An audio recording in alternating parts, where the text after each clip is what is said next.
Let me tell you about a man who continued to stay faithful to God even when he knew it could cost him his life. Let's talk about Daniel. Now, Daniel worked for a king called Nebuchadnezzar. King Nebuchadnezzar really liked Daniel, so much so that he put Daniel in charge of all of his other leaders. Now, even though Daniel was put in charge by King Nebuchadnezzar of all the other leaders, they wasn't really feeling this. They was kind of jealous of Daniel.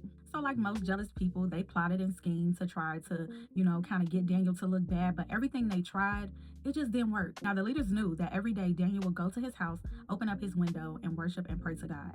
So they came up with a plot to go to King Nebuchadnezzar and make him sign a law that for 30 days straight, nobody could pray to any other God. And they had to pray. If they did pray, they had to pray to King Nebuchadnezzar. And if they didn't do so, they would be thrown into the lion's den and be killed.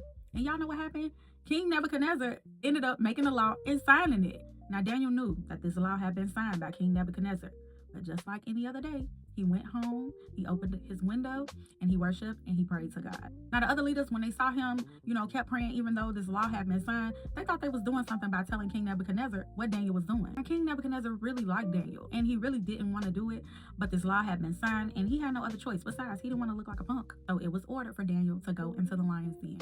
While Daniel is in the lion's den, an angel of the Lord appeared in the lion's den and commanded the lion's mouth to be closed shut. All night, King Nebuchadnezzar could not sleep, all because he was worried about Daniel.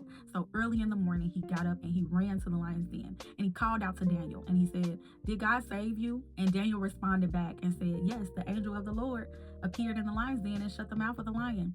And when Daniel walked out of the lion's den, he had not one scratch on his body. Your commitment to God should not change when things get difficult. Sometimes the very situation meant to destroy you becomes the moment that God shows everybody else who he really is. Stay faithful, stay committed, and watch God move in your life. Bye.